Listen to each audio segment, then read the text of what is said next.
ఏ విధంగా ఉంది నీ కుటుంబం? ఈరోజు మరి కాంతలో బిఫోర్ పెట్టాడు, ఆలోచితంగా చెప్పాడు. ఏమిటంటే ఆ వ్యక్తి గురించి ఎక్కువ రాయబడలేదు, ఆ వ్యక్తికి ఎక్కువ ప్రాముఖ్యత ఇవ్వలేదు. అయినప్పటికీ బైబిల్లో ఒక్క మాటలు మాత్రం, ఇద్దరు మాత్రమే రాశారు. ఈరోజు పరిశుద్ధ గ్రంథంలో అనేక కుటుంబాలు, ఈరోజు మనం చెప్పేది కుటుంబాల విషయం మాట్లాడుతున్నాము. బైబిల్లో ఉన్నటువంటి కుటుంబం దేవుని సన్నిధిలో ఎదిగిందా? ఈరోజు నీవు నేను దేవుని సన్నిధిలో ఆరాధిస్తున్నటువంటి మన కుటుంబాలు ఏ రీతిగా ఉన్నాయి? ఈ బిట్వీన్ టూ, ఆ రెండుటి మధ్యలో పరిశీలన చేయాల్సిన అవసరం ఉంది కనుక అందుకనే నేను ముందుగానే ఈ మాట చెబుతున్నాను.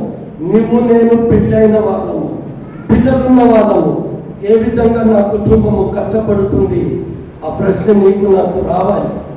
అనగా అనేక కుటుంబాలు ఉన్నాయి.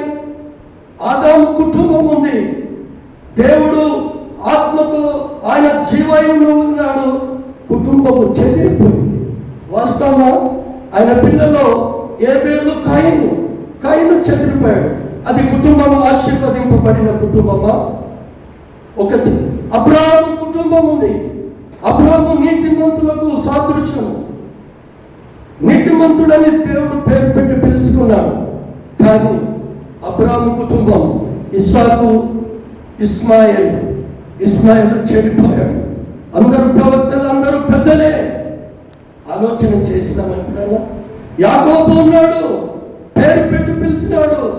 యాకోబు కాదు, ఇశ్రాయేలు నీ పేరు. కానీ యాకోబుకి ఇద్దరు, ఒకరు ఎవరు? ఏశావు. ఆ యాకోబు ఏశావు ఇస్సాకుకు. ఏశావు ఏమైపోయాడు? చెదిరిపోయాడు. దావీదు ఉన్నాడు, నా ప్రియుడు అన్నాడు, నా ఉద్దేశములన్నీ నెరవేర్చువాడని పేరు పెట్టాడు. ఆయనను బట్టి దేవుడు ఆశీర్వదించాడు. ఇప్పుడు చదువుకున్నాం, నిత్యము నా కుటుంబము నీ సన్నిధిలో ఆశీర్వదింపబడినట్టు ప్రభువు అన్నాడు. కుమారులంతా చెడిపోయారు, విరుద్ధంగా తేలేచారు. అభిషేకం ఏలి ఉన్నాడు, శిలోములో ఉన్నటువంటి మందిరంలో ఏలి పిల్లలు అక్రమ సంబంధం అయిపోయారు. అది ఆశీర్వదింపబడిన కుటుంబమా? సమయాలు దీర్ఘదర్శి ప్రవక్త, ఆయన పిల్లలు ఇదిగో ఏమైపోయారు? అధిక ఆర్థిక బలంతో అన్యాయపు తీర్పులు తీర్చారు. చెప్పుకుంటూ వచ్చి అందరూ. కానీ ఏ పేరు ప్రాముఖ్యత లేనటువంటి వ్యక్తి, ఒకే ఒక చిన్న మాటతో వ్రాయబడినటువంటి వ్యక్తుల్లో పరిశుద్ధ గ్రంథంలో నాకు తెలిసి 3 కుటుంబాలు దేవుని పరిచర్యలో ఉన్నారు. ఏంటైనా ఇంత పరిశుద్ధ గ్రంథంలో 3 కుటుంబాలు? అవును. ఒకటి యేసుప్రభు కుటుంబం. యేసుప్రభు పుట్టాడు కానీ కుటుంబం అంతా కూడా అన్నదమ్ములు చెదిరిపోయారు. యోసేపు ఏమైపోయాడో తెలియదు. సంరక్షించాడు, యేసుప్రభుని పెంచాడు. తర్వాత ఆయన గురించి లేదు. తర్వాత ఒకే ఒక కుటుంబము, అది జకరియా కుటుంబము. తర్వాత ఫిలిప్పి కుటుంబము పిల్లలతో. ఈ 3 కుటుంబము పరిచర్యలో తప్ప మరి ఎవరు కూడా దేవుని సన్నిధిలో పరిచర్యలో మరి లేనట్టుగా మనం చూస్తాం. ఎంత మటుకు మీరు ఈ ఆలోచన చేసినారో తెలియదు. కానీ ఈరోజు ప్రేమైన దేవుని సంఘము, మన కుటుంబాలు ఏ విధంగా దేవుని సన్నిధిలో, దేవుని పరిచర్యలో వాడబడుతున్నాయో పరిశీలన చేసుకోవాల్సిన అవసరం ఉంది. నేను బాగుపడ్డాను, నేను వాక్య పరిచర్య చేస్తున్నాను, అయిపోయింది అనుకుంటే కాదు. What about your family, your children? నీ పిల్లలు ఏమైపోతున్నారో ఆలోచించావా? నీ భార్య ఏమైపోతుందో? భార్య భక్తురాలైతే భర్త అన్యుడిగా జీవిస్తున్నాడు, లేకపోతే భర్త భక్తుడైతే భార్య ప్రార్థన జీవితంలో వెనుకడికి పోతుందేమో. అది కుటుంబం ఏమైపోతుంది? ఇరువురు కుటుంబము పిల్లలతో దేవుని సన్నిధిలో ఉంటే అది కుటుంబం అనబడుతుంది కదా. మరి భార్యనేమో ప్రార్థన పరుడు, భర్తనేమో మా భార్య పోతుందిలే అనుకుంటాం. లేకపోతే భర్త పోతే నా భర్త పోయాడు అనుకుంటున్నాం. అది కుటుంబం ఆశీర్వదింపబడిందా? ఈరోజు నేర్చుకుపోయే ఒక చిన్ని అంశమైన ప్రతి కుటుంబానికి ఒక ఆదర్శంగా ఉండబోతుంది. హల్లెలూయా, హల్లెలూయా. తమ్ముడు పాడిన పాట కదా, నిశ్చితం ప్రభు సిద్ధించు నిశ్చితమే ప్రార్థించుచుంటి నీ సన్నిధి పరికింపుగా పరిశుద్ధమైన హిమము కన్నా పరిశుద్ధం చేసి పాలింపుమా. హల్లెలూయా. దేవుని నామానికి స్తోత్రం కలుగును గాక. ఆ వ్యక్తి ఎవరో చెప్పగలుగుతారా? చిన్న మాటతోటి. ఇదిగో అదే దేవుని పనిలో దేవుని సేవలో ఉన్న జెబెదయి కుటుంబం. హల్లెలూయా. జెబెదయి అని ఎంతమందికి తెలుసో నేను అడగడం లేదు, కానీ జెబెదయి కుటుంబము ఏ విధంగా పరిచర్యలో ఉందో ఈరోజు మనము నేర్చుకోబోతున్నాం. జెబెదయి కుటుంబం ఏం చేసింది? అది 3 భాగాలుగా చెప్పాల్సినటువంటి అవసరం ఉంది. జెబెదయి కుటుంబము, జెబెదయి పరిచర్య, జెబెదయి భార్య. ఎంతమందికి జెబెదయి భార్య తెలుసో తెలియదు.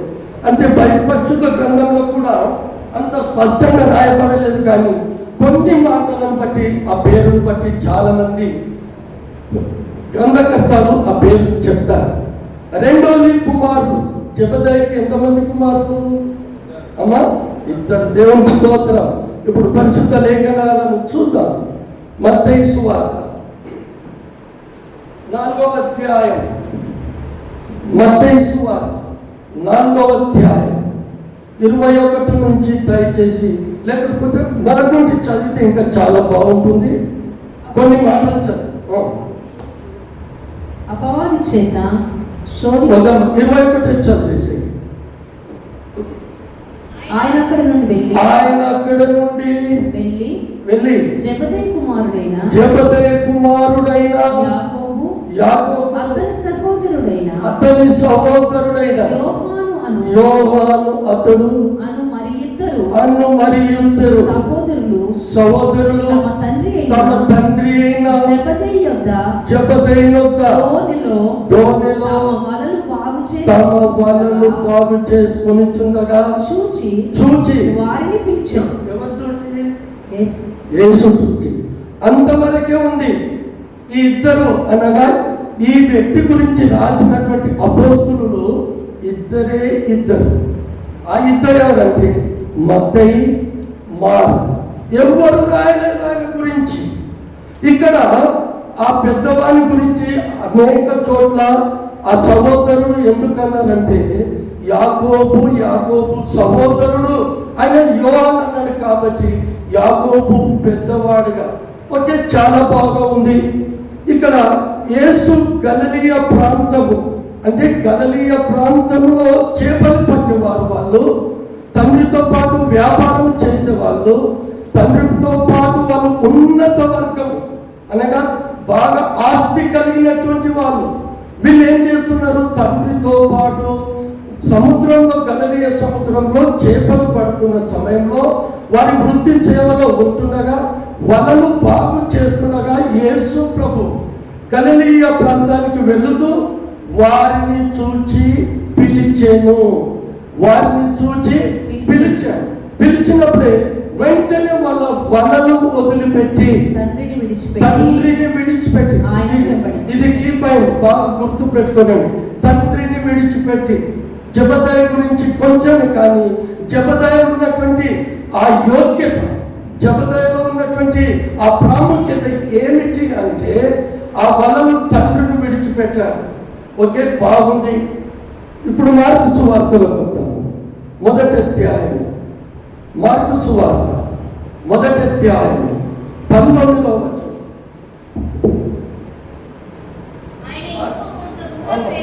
ఆయన కొంత దూరం వెళ్ళి జెబెదయి కుమారుడగు యాకోబును అతని సహోదరుడగు యోహానును చూచెను. వారు దోణిలో ఉండి వలలు బాగు చేసుకొనుచుండగా వెంటనే వారిని పిలువగా దోణిలో కీటకాండ్ర దగ్గర వదిలిపెట్టి ఆయనను వెంబడించను. హల్లెలూయా. 2 సందర్భాలు తప్ప జెబెదయి గురించి పరిశుద్ధ గ్రంథంలో ఎక్కడ రాయబడలేదు. కానీ జెబెదయికి ఉన్నటువంటి యోగ్యత, జెబెదయి కుటుంబం ఆశీర్వదింపబడినట్టుగా, జెబెదయి కుటుంబము దేవుని యొక్క పరిచర్యలో ఉన్నట్టుగా, ఒకవేళ ఆ జెబెదయే యేసు పిలిచినప్పుడు అరే ఎందుకు వెళ్తారా యాకోబు యోహాను అంటే ఆ కుమారులు వెళ్ళేవారా?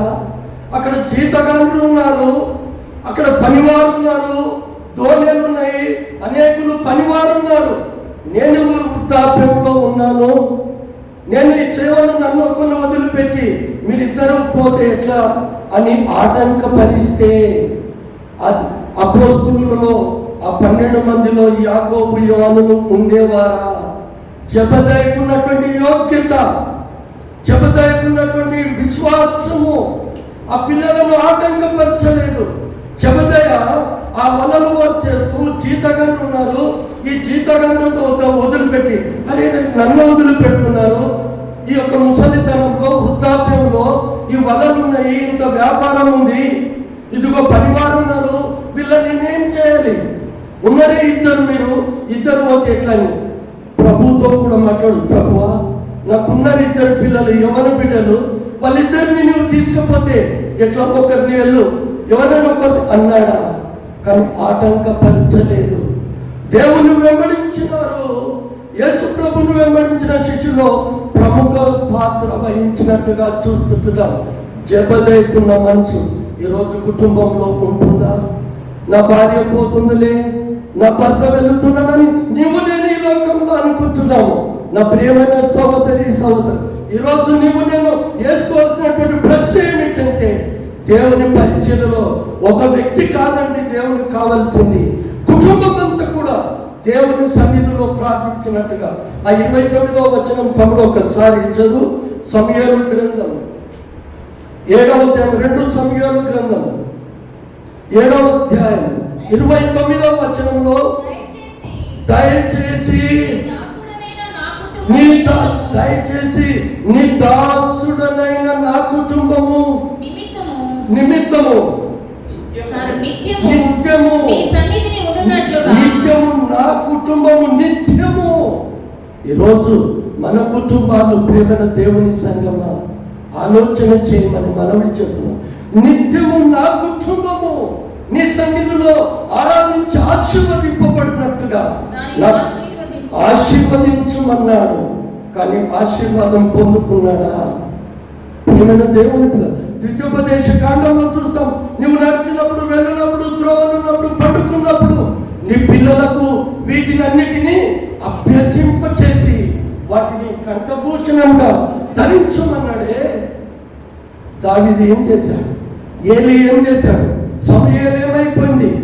చెప్పుకున్న వాళ్ళంతా. కానీ జెబెదయి ఆయన చేపలు పట్టే బెస్సాయితోవాడు, చేపల వ్యాపారం చేసుకునేవాడు. కానీ జెబెదయి కుమారులకు ఆటంకపరచలేదు. మీరు వెళ్ళండి, నేను చూసుకుంటాను ఈ జీతాగంట సంగతి, వ్యాపారం సంగతంతో చూసుకుంటున్నాను, మీరు దేవుని సేవలో వాడపడండి. హల్లెలూయా. ఒకే మాటలో జెబెదయికి ఉన్నటువంటి ఆ ప్రాముఖ్యత. ఒకవేళ తండ్రి ఆటంకపరిస్తే వెంటనే మిమ్మల్ని మనుషులను పట్టే జాలర్గం పేతురుతో అన్నాడే. పేతురు కుటుంబం కూడా ఏమైపోయిందో తెలియదు.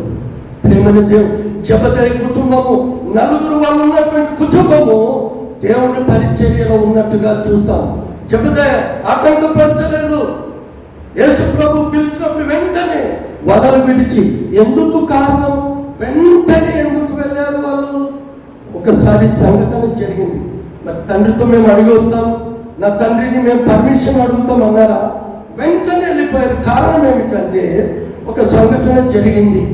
ఏమి సంఘటన అంటే, యేసు ప్రభువు ధోనిలో ఆ యొక్క జనసమూహమును చూసి పరిచర్య చేస్తూ ఆ ధోనిలో ఉండి ధోనిను త్రోసివేయమన్నప్పుడు రాత్రంతా పేతురు వీళ్ళంతా కూడా చేపలు పడుతున్నప్పుడు, అది లూకా సువార్త 5వ అధ్యాయంలో రాయబడి ఉంటుంది.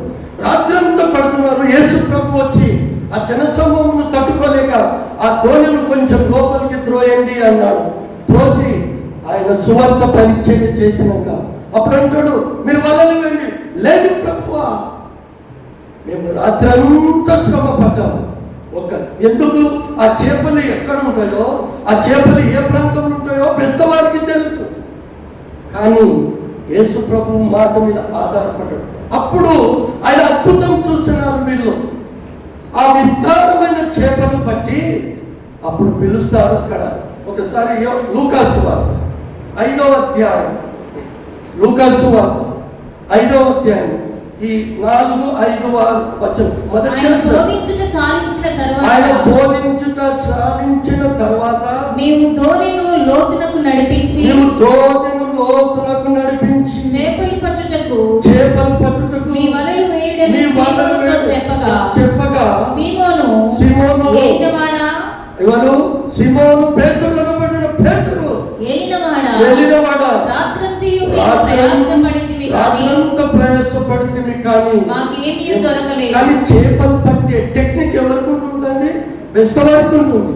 వాళ్ళకి తెలుసు ఏ ప్రాంతంలో చేపలు సంచరిస్తాయో, ఏ చేపలు ఎక్కడ వలలేస్తే పడతాయో. కానీ యేసు ప్రభు అన్నాడు, అక్కడ ఏమన్నాడు అప్పుడు? ఆయనను నీ మాట చొప్పున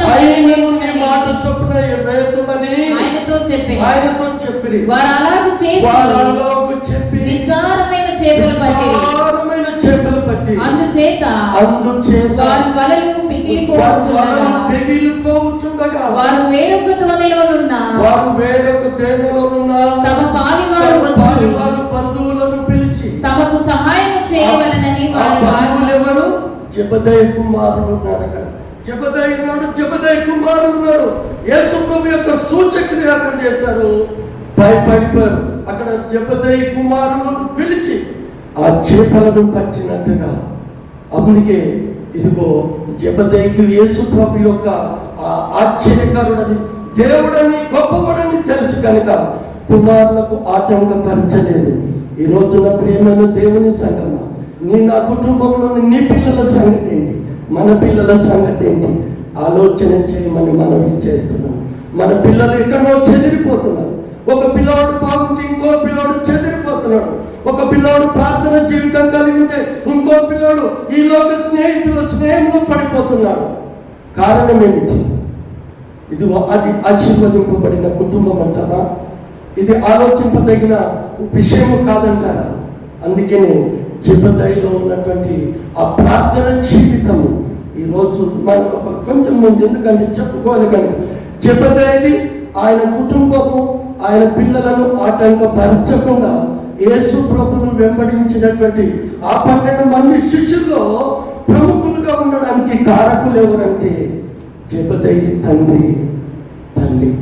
ఇది జెబెదయికున్న చిన్న, నేను టూటీగా 30-35 నిమిషాల్లో ముగించాలి కనుక ఇది జెబెదయి తండ్రిగా బాధ్యత. తల్లి ఎక్కడైనా తల్లి పేరు రాయబడ్డదండి? తల్లి ఎక్కడైనా పేరేమన్నారు? జెబెదయి కుమారుల తల్లి అన్నారు పరిశుద్ధ గ్రంథంలో. ఎక్కడ రాయబడలే? పరిశుద్ధ గ్రంథాన్ని బాగా చదవాలి.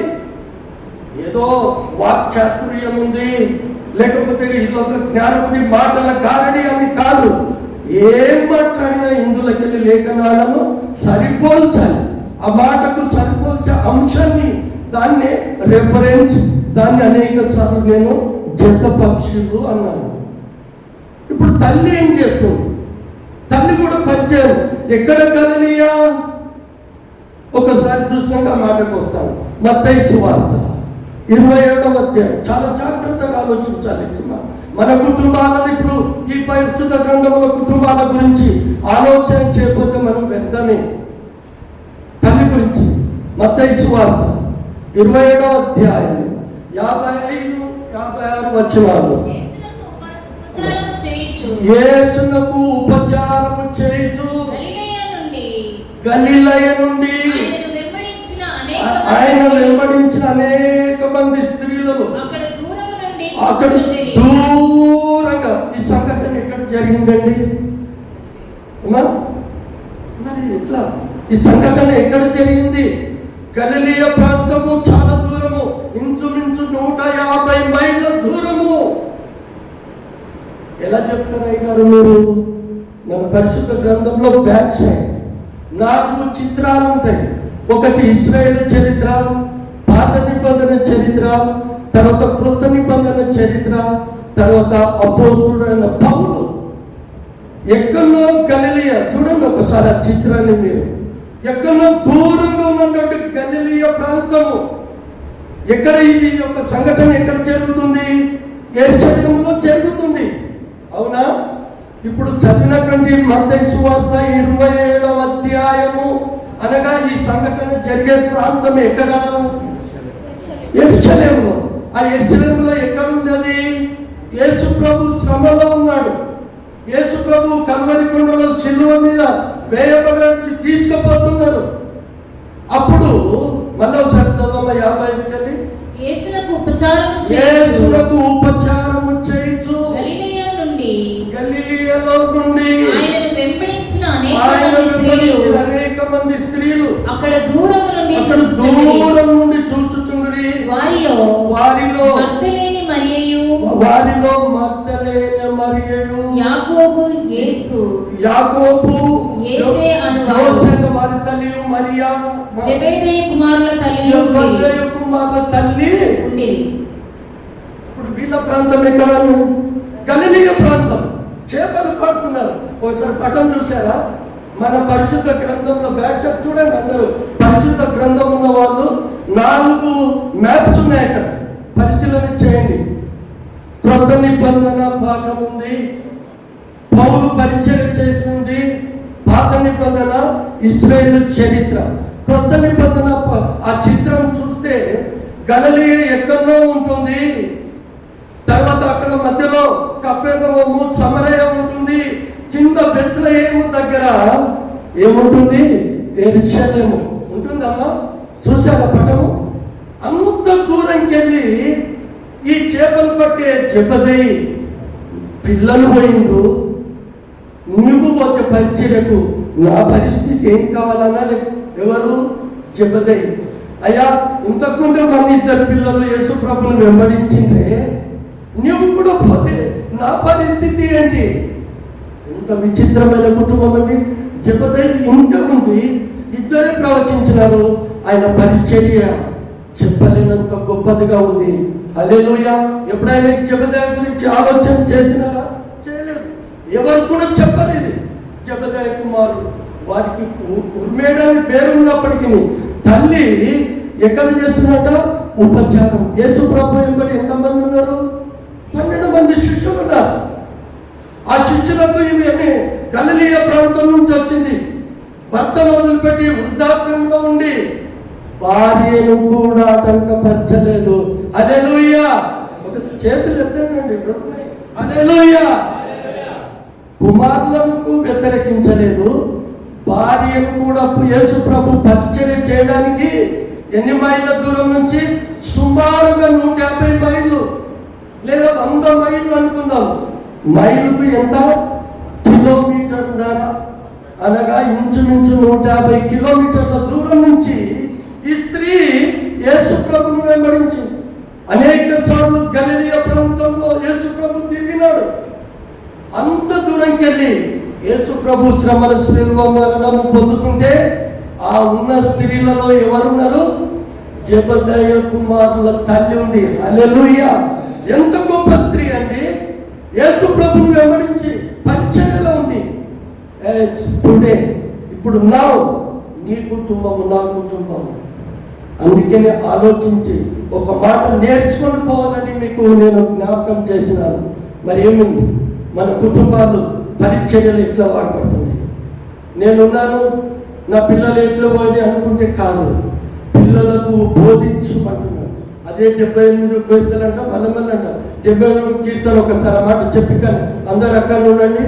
2వ వచనము 3వ వచనము కీర్తనకారుడు రాసినటువంటి 78వ కీర్తన 2-3 మాటల్లో తొందర అమ్మా. నోరు తెరిచి ఉపమానం నోరు తెరిచి. ఎంతమంది నేర్చుకున్నారు? కొద్దిగా ఒక అయాసకరమైనటువంటి సంఘటన జరుగుతుంది. ప్రేమైన దేవుని సంగమా, ఇదిగో మేమైతే పాస్టర్ల యొక్క ఉనికిలో లేము, ఉన్న తెలుగు ఇక్కడ ఉంటున్నాము. మీట్లో వెళ్తున్నారు పాట పాడండి అంటే నో ఆన్సర్. ఎవరో ఒకరు స్పందిస్తున్నారు. అమ్మా పాట పాడు ప్రార్థన అంటే నో ఆన్సర్. మీట్లో పెట్టునంటే మేము పెట్టినాము, నువ్వు మీట్లో పెట్టుకున్నావు పెట్టినాము అంతే. పాట పాడేటోళ్ళ గురించి అమ్మ అందరూ అంటాడు, అమ్మ పాట పాడండి అమ్మా, అమ్మ పాట పాడండి. ఒక్కరు కూడా ఎవరో అనంగా ఈ పరిచర్యలో ఉన్నట్ట. జెబెదయి భార్య బెత్సయిదా గలిలయ ప్రాంతం నుంచి యెరూషలేము ప్రాంతానికి వచ్చి ఉపచారం చేసింది. భర్త జెబెదయి కుమారులను పంపించాడు, నేను చూసుకుంటూ పోరా మన వ్యాపారము, నేను చూసుకుంటే మీరైతే దేవుని సేవలో ఉండండి. అప్పుడు ఆటంకపరచలే.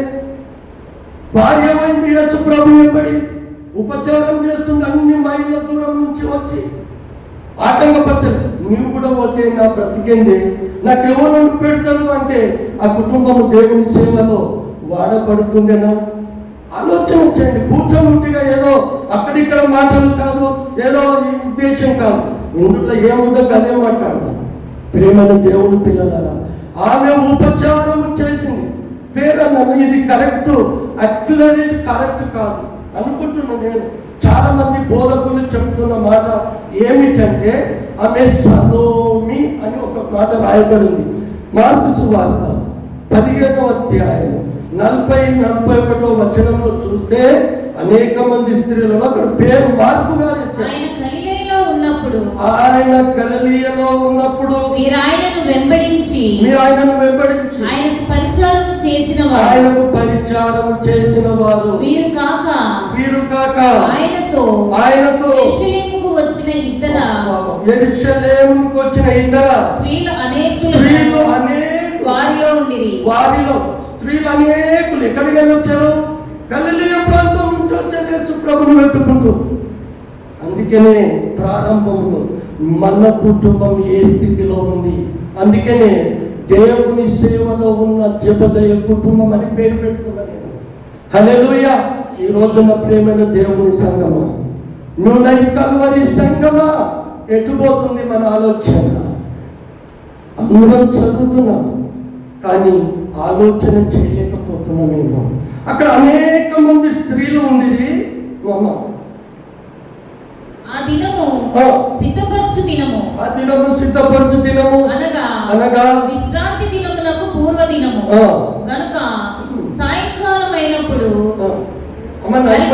అక్కడ స్త్రీల పేరు సలోమి అని రాయబడింది. అమ్మా, ఆ వారిలో 7 దయ్యములు పట్టిన మగ్దలేనే మరియయు, సుసన్నయు, మరియయు, సలోమియు. ఇది పేరు పెట్టారు. అక్కడ అనేక మంది స్త్రీలు ఉన్నారు గలిలయ ప్రాంతం. కానీ ఇది కరెక్ట్ అని నేను కూడా చెప్పడం లేదు. సలోమి ఆమెనే అయి ఉంటుంది. ఎందుకంటే అనేక మంది స్త్రీలలో ఉపచారం చేస్తూ వచ్చింది. వాళ్ళు కూడా ఉపచారం ఎలా చేశారంటండి, వారి ఆర్థిక పరిస్థితి వారే పెట్టారంట. ఆ స్త్రీలు పెట్టుకొని వెంబడించారు యేసు ప్రభు. ఈరోజు మన కుటుంబం, మన పిల్లలు, మనము, మన భర్త, మన భార్య ఆలోచన చేయమని మనం చేస్తుంటున్నాం. ఇది ఆలోచన మన హృదయాలకు తగిలే మాట కాదంటారా? ఇంకొక మాట తల్లి గురించి అద్భుతమైన మాట పరిశుద్ధుడు రాసినటువంటి మాట మత్తయి సువార్త 20వ అధ్యాయం 20వ వచనంలో ఆమె చేసిన గొప్ప సేవ, అంటే ఆమె అనుకున్నటువంటి పరిచర్య. అప్పుడు జెబెదయి కుమారుల తల్లి తన కుమారులతో ఆయన ఎద్దుకు వచ్చి, ఎవరి వద్దకు వచ్చి? యేసుదా. హల్లెలూయా. ఇప్పుడు నీ పిల్లలు దేవుని సేవలో, పరిచర్యలో, ఆధ్యాత్మికమైన సేవలో, ప్రార్థన జీవితంలో లేని నీ కుటుంబం ఆలోచన చేయండి. అయ్యా మా పిల్లోడు మంచిగా ప్రార్థన చేస్తాడు, అయ్యా పెద్ద పిల్లడు, చిన్న పిల్లడు ఆశీర్వదింపబడలేదు. అయ్యా మా అబ్బాయి చిన్నోడు బాగా ప్రార్థన, పెద్దోడు ఆశీర్వదింపబడని కుటుంబం. నువ్వేలా చెప్తావు? కుటుంబం అంతా ఉందని. యేసు ప్రభుని కూడా అన్నా కదా, మరియమ్మ యోసేపు యేసు ప్రభుని పెంచే వరకే. యేసేపు ఏమన్నది? మరియమ్మ ఒకటి శిలువ దగ్గర ఉంది. తర్వాత సహోదరులు నమ్మారమ్మా యేసు ప్రభుని. చూడండి ఒకసారి యోహాను సువార్త 7వ తొందర అయిపోవాలి, మనకు 1:45 అయిపోవాలి. యోహాను సువార్త 7వ అధ్యాయము 5వ వచనము తొందరగా. ఆయన సహోదరులైనను ఆయన యందు విశ్వాసం ఉంచలేదు. ఆయన సహోదరులు ఆయన యందు విశ్వాసం ఉంచలేదు. మరేంటి కుటుంబము ఎట్లా ఉంది ఈరోజు? ప్రేమైన దేవుని సంగమా, మన కుటుంబాలను మనం దేనితో పోలుసుకుంటాం? యాకోబుతో పోలుస్తావా? అబ్రాహాముతో పోలుస్తావా? లేకపోతే ఇస్సాకుతో పోలుస్తావా? దావీదుతో పోలుస్తావా? దేనితో పోలుస్తుంటున్నావు? కానీ జెబెదయి కుటుంబం 4 కుమారులను వెంబడించి నేను చూసుకొని పోటని ఆటంకపరచకుండా పరిచర్యలో పంపాడు. భార్యను కూడా యేసు ప్రభు యొక్క ఉపచారం చేయడానికి గలిలయ నుంచి యెరూషలేముకు వచ్చి యేసు ప్రభుకు ఉపచారం చేసింది. మరొక కుమారుడు ఇప్పుడు జెబెదయి కుమారుల తల్లి ఆయన వద్దకు వచ్చి మత్తయి 20 వచ్చిన ఆయన వద్దకు వచ్చి నమస్కారం చేసి అమ్మా ఒక మనవి, అమ్మ తల్లులారా, కల్వరి సంఘంలో ఉన్న స్త్రీలారా, మన పిల్లల గురించి మీరు అడుగుతున్నారా? తల్లిదండ్రులరా, నా కుమారుడేమో, నా కుమార్తె ఏమైపోయింది, ఆయన వద్దకు వచ్చి ఒక మనవి చేసెను. నీవేమి కోరుచున్నావని ఆయనను అడగగా అందుకామె నీ రాజ్యమందు నా ఇద్దరు కుమారులు నీ కుడివైపున. యేసు ప్రభు ఆశ్చర్యపడు. ఇది తల్లి యొక్క అత్యాచారా? తల్లి ప్రేమ చూడు, ఉపచారం చేస్తుంది. ఏమంటారు చూడు, అందరూ బాగుండాలి, అందరిలో మేము ఉండాలి. అదే చేసింది తప్ప ఆమె చేసింది. అందుకని అంటాడు, నేను నా ఇంటి వారును ఎవరన్నారు? యెహోషువ. కానీ యెహోషువ పిల్లలు ఏమైనా తెలియదే. నేను నా ఇంటి వారిని అన్నాడు. కానీ ఇక్కడ అంటాడు, అందుకనే పాట రాతాడు ఆయన. మన బుక్కులో అప్పుడు ఉంది 830 ఏమండి? జ్యోతిగామము చేయుమో దేవా. తేడా ఒకసారి 830 పాట. అది మొదటి వచనం పల్లవి మాత్రం పాడుకుందాం, చూద్దాం. 836 తర్వాత తమ్ముడు 104 కూడా తీసి పెట్టుకో. అందరం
మా కుటుంబములోని వారమంతా ఆ భక్తుడు రాసిన పాట.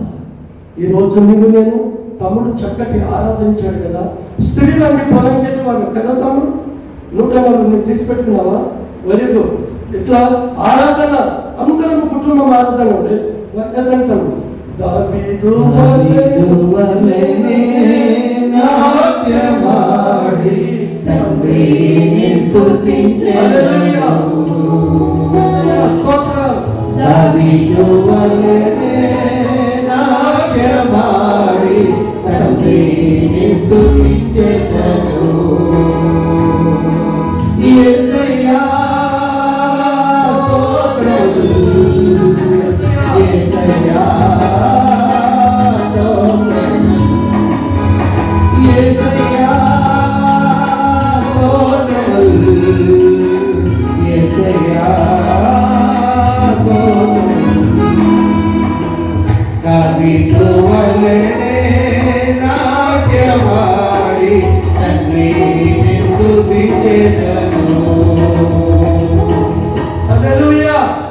నాట్యమాడుతూ అన్న నాట్యమాడమని కాదు ఉద్దేశం. ఆ సంతోషము దేవుని ఎడను తల్లి, అయ్యా నీ కుడి ఎడమ పక్కన ఒకరు కుడి పక్కన కూర్చోబెట్టుకో యేసు ప్రభు అన్నాడు. అది నా అవసరం లేదు, కానీ నీ రాజ్యంలో కుడి ప్రక్కన అనగా ఈ లోక రాజ్యము కాదు. అదే మాత్రం క్లియర్గా రాశాడు, నీ మహిమలో ఉన్నట్లుగా అంటాడు. 10వ అధ్యాయం 35వ వచనంలో జబదయి కుమారులు, అక్కడ తల్లి లేదు, యాకోబు యోహాను ఆయన యొద్దకు వచ్చి, అదే ఉందమ్మా మార్కు 10:35. ఎదుర్కొందమ్మా చెప్పాలి, పరిశుద్ధ గ్రంథం ఇది మనకు సహకారిగానే ఉండాలి. అమ్మా జబదయి కుమారులు యాకోబు యోహాను ఆయన యొద్దకు వచ్చి, బోధకుడా మేము చెప్పగా ఆయన మీకేమి చేయాలని అడిగాడంట. వారు నీ మహిమ ఏంటంటే అది ఒకటి, నీ మహిమ ఎందుకు అంటే, ప్రభువా మేము తిరిగి నీ దగ్గరికి చేరే వాళ్ళమే కదా, ఇదిగో నీ కుడి పక్కన ఎడమ పక్కన నీ మహిమతో మమ్మల్ని జ్ఞాపకం చేసుకో. ఎంత తల్లిదండి, ఉపచారం చేసింది తల్లి. ఆ కుటుంబం బాగుంది. ఇకపోతే 3వ అంశం, పిల్లలు. జబదయి అయిపోయింది, జబదయి తల్లి సలోమి అయిపోయింది. ఇప్పుడు కుమారులు అంటే ఒక్కొక్కరికి ఒక గంట కావాలి. గంట చెప్పాను, కానీ గంట చెప్తే మీరు లేచిపోతారు, లేకపోతే నేను ఒక్కనే మిగిలాను కదా, అంతేనా? నాకైతే 24 hours. పౌలు ఐదుకు చనిపోయినప్పుడు ఎట్లా ప్రార్థన చేశాడంటే గుర్తుందా? 20వ అధ్యాయంలో రాత్రంతా భరించాడు. ఆ ఒక నేనేం పౌలు కాదులేండి, నేను మామూలు మనిషినే కనుక ఇదిగో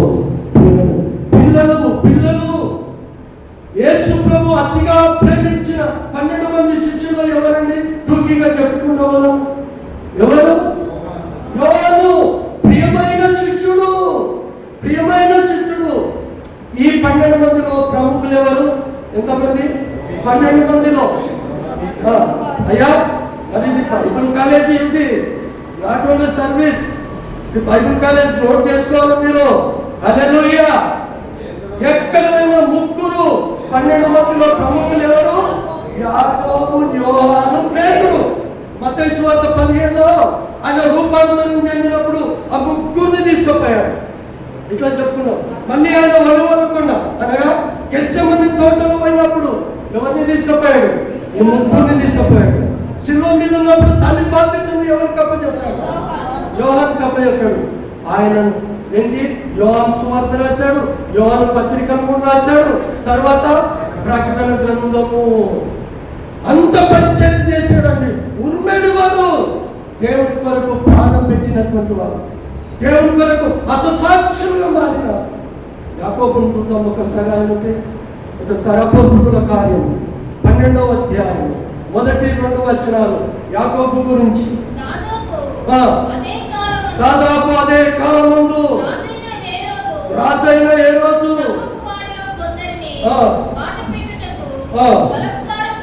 బలత్కారంగా పట్టుకొని పోయి ఎవరన్నా యోహాను సహోదరుడైన యాకోబును ఖడ్గం చేత. ఏంటంటే యోహానేమో పద్మాసు దీపంలో ఆయనను నూనెలో మసలుతున్న బాణ్యం వేసి కాలబెడితే కాలలేదు, గోతిలో వేసి పాతి పెడితే మీకు సావలేదు, అరే వీడు ఉట్టిగా అయితే సచ్చటట్లేడు అని పద్మాసు దీపంలో ఇదిగో మధ్యలో ఉన్నటువంటి ఆ యొక్క ప్రాంతంలో సముద్రంలో పెట్టారు. ఎండకు వానకి ఎండిపోయి ఆకలికి చనిపోవాలని. అక్కడ దేవుని ప్రత్యక్షత ద్వారా, దేవుని యొక్క ప్రత్యక్షత ద్వారా ప్రకటన గ్రంథము వర్తమాన భూత భవిష్యత్తు కాలంలో గురించి రాయము. 7 సార్వత్రిక సంఘాలకు నువ్వు రాయము జరగబోయేటన్నాడు. రాసి హతసాక్షిగా చనిపోయాడు. యాకోబు ఖడ్గం చేత 4 కుటుంబం ఏమైపోయిందండి? హతసాక్షిగా పరిచయం అయిపోయారు. సో ఈరోజు మిమ్మల్ని చేతులు జోడించి అడగబోతున్నా, మన కుటుంబాలు ఏమైపోతున్నాయి? దేవుని పనిలో ఉన్న కాంతరావునే అయ్యా ఏం పెట్టలే అని ఆలోచించాను. బయట ఉన్నాను. ఇదిగో దేవుని పనిలో ఉన్న కుటుంబము జెబెదాయి కుటుంబం అని పెట్టాయి. ఈరోజు మన కుటుంబాలు ఏ స్థితిలో ఉన్నాయి, మన పిల్లల పరిస్థితి ప్రియమైన దేవుడు. మనం అనుకుంటాం నీవు నేను ఒక రక్షణ పొంది వాక్యంలో ప్రార్థన జీవితం ఉంటే అది కుటుంబము ఆశీర్వదింపబడిన కుటుంబం కాదు. కుటుంబమే దేవుని సన్నిధిలో ఆరాధించే కుటుంబము, ప్రార్థన జీవితం కలిగిన కుటుంబం ఎక్కడ ఉంటుందో అది ఆశీర్వదింపబడిన కుటుంబంగా ఉంటుంది కదా. అలాంటి కుటుంబము పరిశుభ్రంగా తక్కువ ఉన్నప్పటికీ ఈరోజు మన కల్వరి సంఘంలో ఎన్ని కుటుంబాలు ఆరాధనలో పిల్ల పాపలతో ఎంతమంది ఆరాధిస్తున్నారు ఒక్కసారి ఆలోచన చేయరా. ఆ జెబెదాయి కుటుంబం ఒక్కటే జెబెదాయి అన్నాడు, కానీ ఆ జెబెదాయి తీసుకున్న నిర్ణయాలు అమోఘమండి. భార్యను ఆటంకపరచలేదు. అబ్బా నేను వండుకొని తింటలే. ఈరోజు మగవాళ్ళని ఉండమంటే అమెరికా సిస్టమ్ అండి, మొగలో ఉండాలి. ఏమన్నా మనం మేము కూడా ఉండాలి అంటాం. ఉండాలి తప్పదు. ఆయన వండుకున్నా నేను వండుకుంటాను మనీ లేదు. ఎన్ని ఇంచుమించు సుమారుగా 150 కిలోమీటర్లు ప్రయాణం చేసింది. సొంత ఖర్చు అండి. యేసుప్రభు ఇయలే సొంత ఖర్చా. ఇది ఎక్కడ ఉందంటే చూస్తాం, ఒకసారి చదువు ముగించుకుందాం. సొంత ఖర్చు. ప్రేమైన దేవుని పిల్లల అని పెట్టినారు. లూకాసు వార్త 8వ అధ్యాయము. లూకాసు వార్త 8వ అధ్యాయము 2వ వచనానికి వెళ్ళి చూద్దాం. జనాలు ఏం చేశారు ఆ స్త్రీలు?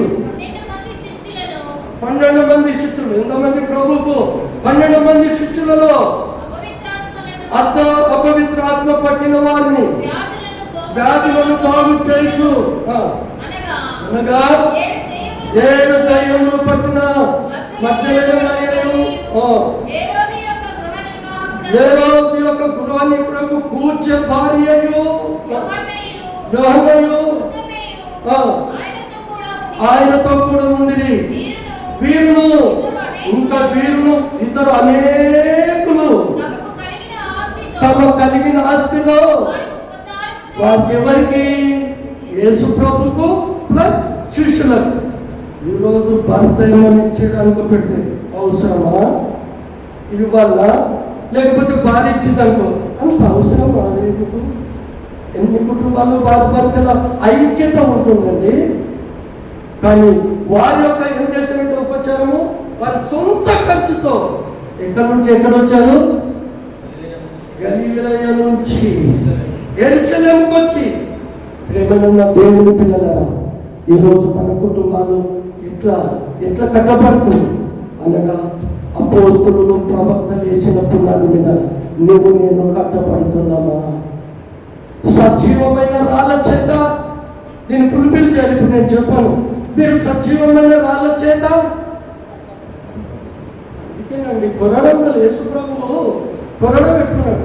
ఎవరైనా వస్తే మా ప్రవీణ్ వస్తే నేను సంఘంలో చదువుతాను చెప్తుంటే అడిగినట్టు ఏమంటారు అంటే వినుమట్టుగా వినేటోళ్ళం మా సంఘం అన్నట్టు అయిపోతుంది. హల్లెలూయా అంటే హల్లెలూయా అంటే దానికి ఒప్పుకున్నట్టే లేక దేవునికి స్తోత్రం. కనుక ఏంటమ్మా ప్రశ్న? రాళ్ళ వలె ఆత్మ సంబంధమైన మందిరంగా కట్టబడుతున్నారు అని 1 పేతురు 2:5 వచనం. మీరు సజీవమైన రాళ్ళ వలె ఆ రాయి తలకు మూలరాయింది. ఆ రాయి యేసు ప్రభువు. ఈరోజు ఆ పునాది మీద నీ ఇంటి నా ఇంటి యెహోషువ అన్నట్టు నేను నా ఇంటి వారును యెహోవాను సేవిస్తామన్నారే. కానీ ఏమైపోయిందో ఈరోజు పరిశుద్ధాత్మ దేవుడు నీతో నాతో మాట్లాడుతున్న మాట ఏంటంటే మన కుటుంబానికి ఏమైపోతున్నాం? నేను వచ్చిన నా పిల్లలు ఏమైపోతున్నాను? వాక్యంలో ఉంటున్నారా? ఎవరో ఎక్కడున్న వాడు ఏమైపోతున్నాడు? కానీ కుటుంబం అంతా దేవుని సన్నిధిలో ఉంటుందా? కానీ జెబెదాయి కుటుంబం ఆశీర్వదించింది. చిన్న మాటనే ఉంది, ఎవరైనా గురించి పట్టించుకోలేదు. కానీ పరిశుద్ధాత్మ దేవుడు ఒక గొప్ప వాక్యము జెబెదాయి కుటుంబానికి ఇచ్చాడు. అట్టి కృప మనకు మన కుటుంబాలకు దేవుడు దయచేయను కాక. ప్రార్థించుకుందాం. పరిశుద్ధుడైనటువంటి మా పరలోకపు తండ్రి, ప్రేమగల ప్రభువా, మహోన్నతుడా, నీకు వందనాలు. ఇంతవరకు నా తండ్రి పరిశుద్ధ గ్రంథంలో మంచి కుటుంబంలో పరిచర్యలో ఉన్నటువంటి కుటుంబం ఇదిగో జెబెదాయి కుటుంబము ఏ విధంగా నీ సేవలో వాడబడింది అదే రీతిగా మమ్ములను మా పిల్లలను మా సంఘమనగా న్యూ లైఫ్ కల్వరి సంఘ బిడ్డలను దీవించి ఆశీర్వదించమని మా ప్రభువైన యేసుక్రీస్తు పేరిట వేడుకుంటున్నాము తండ్రి. ఆమేన్.